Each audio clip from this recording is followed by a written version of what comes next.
Hello students, today I am going to explain the features of management principles. We have already studied the principles suggested by Fewells and Taylor. Now I am going to explain the features of management principles. Management principles के features को explain करते वक्त हमें एक चीज अपने दिमाग में जरूर रखनी है कि जो भी मैनेजमेंट प्रिंसिपल्स है, ये प्रिंसिपल्स मीन्स गाइडलाइंस आर।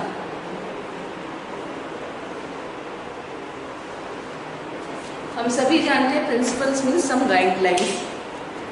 अब इन गाइडलाइंस को जब हम फॉलो करने जा रहे हैं या फिर जिनसे हम फॉलो करवाने जा रहे हैं, मैनेजमेंट के केस में ये प्रिंसिपल्स अप्लाइड हो रहे हैं ह्यूमन बीइंग्स पर।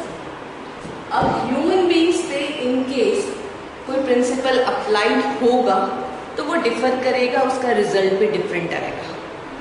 तो इन सभी फीचर्स में कहीं ना कहीं हमें यही चीज मिलेगा कि management principles are not rigid as compare to pure science principal.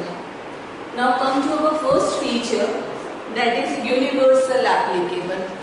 These principles are universally applicable, means they are applied everywhere in all types of organization. No matters whether your organization is in small size or large size. यहाँ पे ये मायने नहीं रख रहा है कि आपके ऑर्गेनाइजेशन का साइज छोटा है, you are running a profit organization or non-profit organization.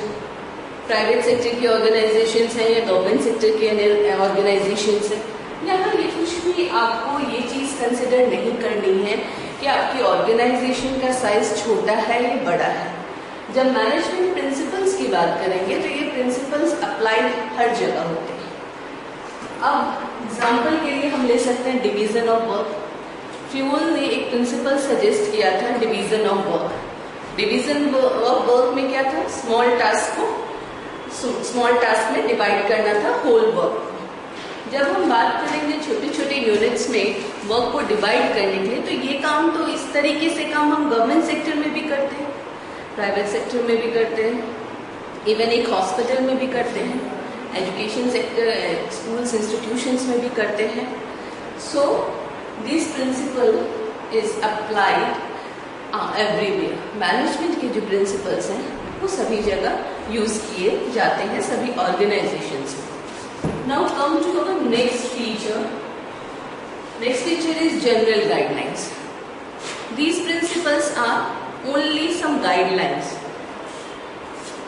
अब गाइडलाइंस का मतलब है कि ये आपके लिए कुछ गाइडलाइंस जरूर है, लेकिन ये आपके लिए एक रेडीमेड सॉल्यूशन नहीं है। Means as it is same form में हम यूज करें ऐसा कोई जरूरी नहीं होता। अब एग्जांपल के लिए मैं आपको देती हूँ स्टेबिलिटी ऑफ टेन्योर प्रिंसिपल। हमें ये सजेस्ट किया था फ्यूल ने। Henri Fayol suggested this principle that there should be stability of tenure of the employees of the organisation. Stability of tenure में ये कहा गया कि आप अपने एम्प्लॉयज को बार बार फ्रीक्वेंटली ट्रांसफर या टर्मिनेट नहीं कीजिए। मैं कह रही हूँ कि these principles are general guidelines. अब ऑर्गेनाइजेशन टू ऑर्गेनाइजेशन ट्रांसफर की जो पॉलिसी है वो चेंज हो सकती है, तो ऑर्गेनाइजेशन को ये प्रिंसिपल यूज करना है। अब ये प्रिंसिपल किस फॉर्म में यूज करें वो डिपेंड करेगा नेचर ऑफ ऑर्गेनाइजेशन कि स्टेबिलिटी ऑफ टेन्योर हम कितने पीरियड के लिए रखें। किसी ऑर्गेनाइजेशन में वो 1 ईयर का भी पीरियड हो सकता है, किसी में 5 इयर्स का भी पीरियड हो सकता है। तो यहाँ पर केवल फीचर्स में यही चीज दी गई है कि they are the general guidelines, they are not the readymade solution. आपको as it is same form में ये कहा गया तो यूज नहीं करना है, वो डिफर कर सकता है ऑर्गेनाइजेशन टू ऑर्गेनाइजेशन और situation to situation. Our next feature is evolutionary, means these principles are formed by practice and repeated experiments. Simple सी चीज है, प्रिंसिपल्स ऐसे नहीं फॉर्म की जा सकती, वो डिफरेंट सिचुएशन में हम उसको एग्जीक्यूट करके देखते हैं, रिजल्ट्स आते हैं, उन रिजल्ट्स को वेरीफाई करते हैं, मतलब प्रैक्टिस पे बेस्ड होते हैं ये हमारे प्रिंसिपल्स। प्रिंसिपल्स जब फॉलो किया जाएगा तो ये डिफरेंट प्रैक्टिसेस को देखने के बाद एक कंक्लूजन ड्रॉ किया जा रहा है जो हमारे लिए एक जनरल गाइडलाइन के फॉर्म में आ रही है।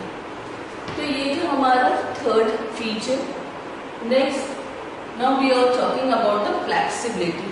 I have already told you earlier that management principles are flexible in nature, क्योंकि हमें ये प्रिंसिपल्स कहाँ जाके यूज करना है, अपने ऑर्गेनाइजेशन में, अपने एम्प्लॉयज पर, एडमिनिस्ट्रेटिव लेवल पर, वर्कर्स लोअर लेवल पर।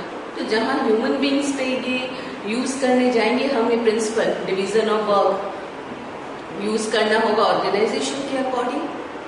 स्टेबिलिटी ऑफ टेन्योर वो भी ऑर्गेनाइजेशन के अकॉर्डिंग यूज करना होगा।